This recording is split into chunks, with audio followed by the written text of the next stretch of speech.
আসসালামু আলাইকুম।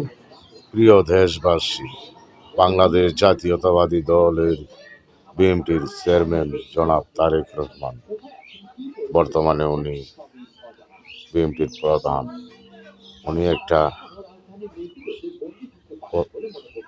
কথা বলেছিল যে ফ্যামিলি কার্ড, প্রত্যেকটি মানুষকে একটি করে ফ্যামিলি কার্ড দেওয়া হবে, নিম্নবিত্ত পরিবারকে একটা ফ্যামিলি কার্ড দেবে। সেটা নাকি নির্বাচনের লেভেল তুলে ছোট করা হয়, অবমাননা করা হয়।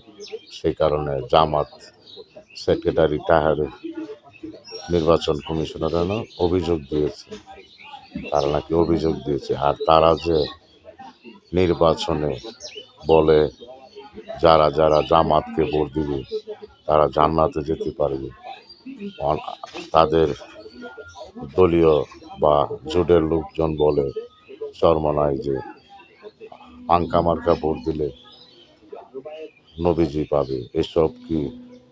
এটি তো শুধু নির্বাচনের না, ইসলামের ব্যাঘাত দেয়, ইসলামকে অবমাননা করা হয়। আল্লাহ রাসূলকে ছোট করে কথা বলো তোমরা, তোমাদের কার্যকলাপ সেটা নির্বাচনের ব্যাঘাত ঘটায় নাই। তোমরা যা খুশি তাই করবা, তোমাদেরটা সঠিক, বিএমটি করলে ব্যাটিক। এইসব তাল বাহানা ছেড়ে দিয়ে মানুষ হয়ে যাও, জানোয়ারের আচরণ করো না। এখনো সময় আছে, ভালো হয়ে যাও।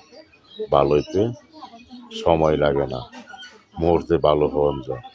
৭১ যা করেছো এখনো তা করতেছো বা করবার চেষ্টা করতেছো, সেটা সফল হতে বাংলাদেশের জনগণ দিবে না তোমাদেরকে।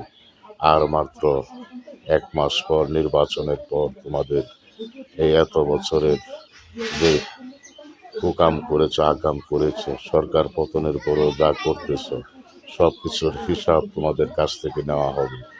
বর্তমান সরকারের প্রধান উপদেষ্টা, উনি ওদেরকে উৎসাহ দিচ্ছ তুমি, হ্যাঁ? রং পাচ্ছ, রং দেখছো, রঙের ডিব্বা দেখো নাই। বাংলাদেশের সংবিধান রদ বদলের চেষ্টা করতেছ, সেটা কিছুতেই তোমাদেরকে করতে দিবে না বাংলার জনগণ। বাংলাদেশের সংবিধান, বাংলাদেশের আইনগতভাবে বাংলাদেশ চলবে, কারো কথা মতো চলবে না বাংলাদেশ। সেটাই মাথায় রেখে তোমরা কাজ করে যেও। তা না হলে তোমাদের যেমন আওয়ামী লীগ সরকারের পতন হয়েছে, নির্বাচনের পর তোমাদেরও বিচার হবে।